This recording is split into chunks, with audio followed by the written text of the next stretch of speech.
Welcome back, comrades, to DIY by NZguy, where workspace is always at a premium. Today we're continuing our project, external garden hose valves, taps, whatever. So we're installing them. Already went out, marked out the spots, used my level guide to measure up, see where I need to put one to drill. So for that, I went out and hired a good old core drill. It's a nice beastie. I took a 20mm core drill bit because it'll work well with a 15mm butte line. It'll fit in perfect. Unfortunately, this is a two-handed job. So for me to get started, what I did, just made a nice tidy hole in a wood. Got my hot glue gun. I'm going to hot glue it on just to help me with the initial start, because what I found is the core drill bit just jumps around too much and you can't get it center, but I wanted to go perfectly on that spot, because if I miss, it's not going to align well. So I can quickly show you what I've done. So on the outside where I want that third tap to be, marked it out. The circle marks the spot. Marked it sideways, and over here, because I do have this drainage pipe, it should be coming out just through there, which just misses it. And once I feed it up into the corner, and off we'll go. It's done.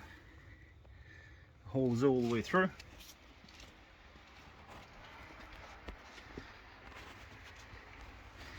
And the markings are not too bad off, which is good.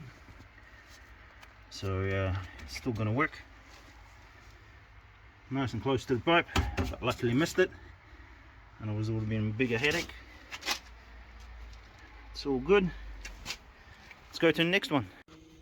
Here's the next one. Circle marks the spot. We've got our is either hot glue. Put a bit of snot there. Yeah, missed it. And there. On the other side. And there. Nice and hot, which is good. I'll take that. Line it up. Press it on.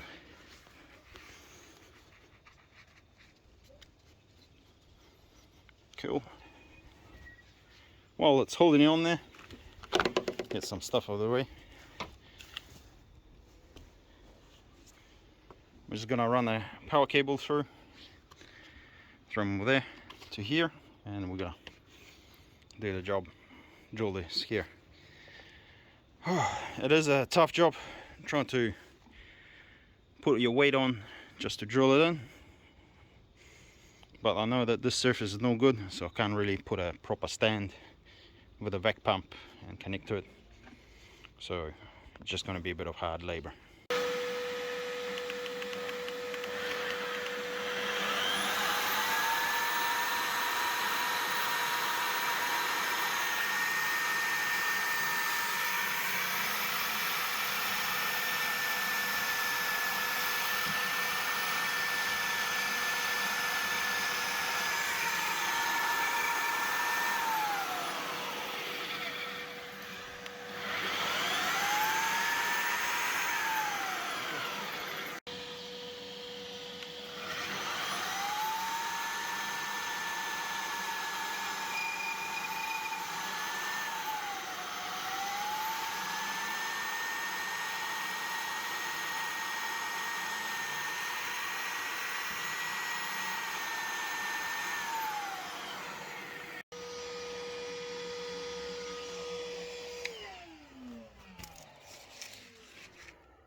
Not bad. Might not be straight, but not bad.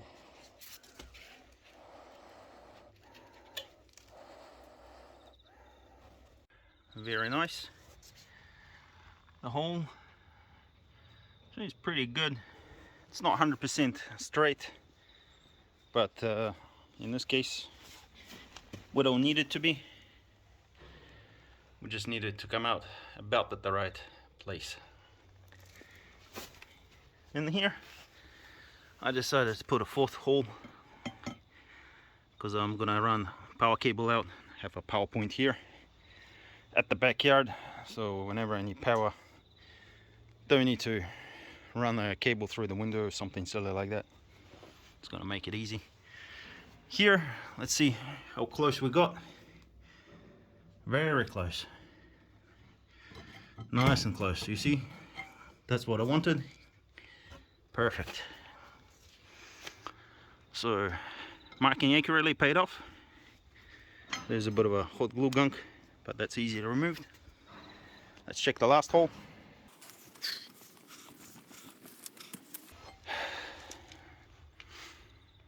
So, indicator that we needed to drill here. So putting this piece of wood as a guide really paid off. Easy to start, and because you have to really push it hard onto it, I don't know, I've been wheeling on it pretty much with my full weight just to get it going. I think it's because small drill hole and it clogs up the core, so you gotta kind of push through that. Well, obviously the paint is coming off. I got some paint, so it's easily covered up and fixed. Most importantly, the hole, she's all the way through, which is good, and it is the right size. We can even measure it up. So awesome, guys. It was a great experience, and I'll finish it up in the garage. We're back in the garage. So what can I say?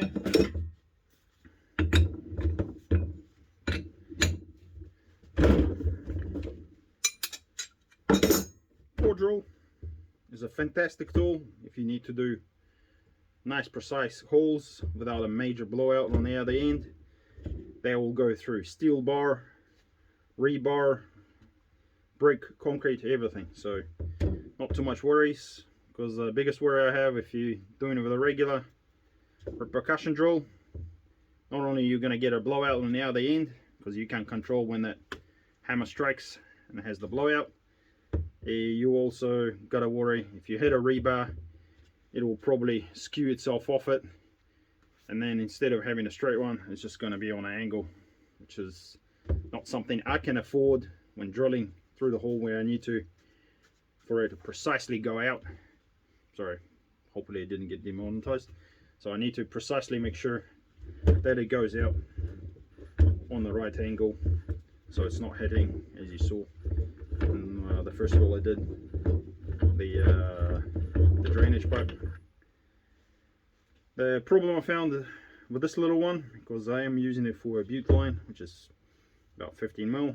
This is a 22 mil hole. Yeah, a little bit vibrates, but you want it. You just want it so it doesn't walk around and you're trying to hold it and get it going. With this chunky tool on the end, it's just not practical. So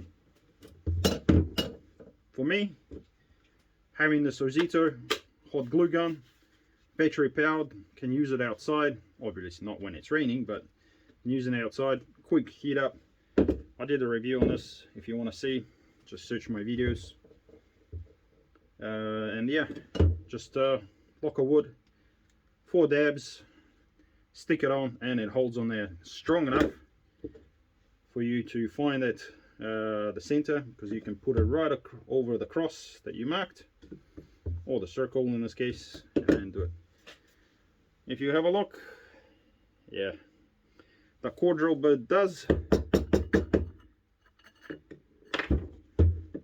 get a little cores in it, so that you're not actually grinding that away. The problem I found with these ones is they get stuck in there. If they get stuck in there, you keep pushing and it just grinds that metal away, because no more can go in. So I found it useful after each hole, take it off, I got this 6mm threaded rod. Shove it in there. Tap, tap, tap, tap, tap, tap, tap, tap, tap, tap. Oh, that's one. There we go. 2, 3, and they're all falling down. That's right. You just clear that out after every time. Yeah, the 6mm rod might need a bit of cleaning and everything, but it's not a biggie. As you can see, I feel like this is the biggest blowout I've got, which is very, very minor compared to what I experienced before, doing a 20mm hole and just whacking it, and it was a chunk about yay big, and then you can't cover it, you can't glue it back on. That's terrible. This is good. It works quite well, so definitely money well spent on hiring the tool. What I would recommend, just make sure you get it with wrenches, because there were a couple of sets, some of them didn't have all the wrenches. So as you see, after each one, just take it off, clear it out, go back to the next one, and then you can safely do it. The biggest issue I found with this, because my wall has all these rough edges, so I didn't think the vacuum pump with a proper stand would go on it. That's what I felt like. It just wouldn't work. Should have gave it a go, but I did the job. That's all I'm happy about. But for this one, as you can hear, I might be still a little bit out of breath. I had to wail on it as hard as I could. I mean, I'm a heavy set guy, and you're just like pushing on it just as hard as you possibly can, just to have that core keep crushing the core in front of it, and the dust shooting past the blades, and you know, it's crazy. You definitely get a good workout. I'm thinking if you're doing just one hole, maybe not really worth it, but if you, like me, I had decided to go for 4, it's all good. I feel like money well spent. So I can't think of any other holes I need to do. So what I'm going to do is tidy all this up, put it away, make sure it's, you know, a little bit dust free, so it's easier for the next guy who has to service it. You know, be nice, make sure you tap out all the stuff, and give it a run with a rag, just so that when you're handling it, there's not that much dust you're breathing in. Speaking of dust, when you push nice and hard on it, sometimes it goes well and you get this nice puff of smoke, which is like grinded up dust of concrete right in your face. So having a P3 face mask really did the job. You know, I felt safe to keep going instead of stopping and trying to cough that away and then continue, which means that, yeah, you're not only killing yourself, you're making it easy for the guy that's working next to you as well, because I got them to wear PPE protection as well, which is good. So that's where we are. If you do need to drill some holes in your house, make sure you go from inside. Check for wiring, most important, that there's no power cables. Second, check for pipes. Third, check for structural beams, and so you don't want to run into that, which I did when I climbed in the previous video, just underneath the house. And then mark it off, figure it out where it's going to come out. Hire a tool overnight. It's a little bit cheaper than throughout the day. You know, you're always more free at the evening because of the job. Come in, get the job done. I had to grab an assistant. They helped me out. And yeah, so I hope you guys have learned something.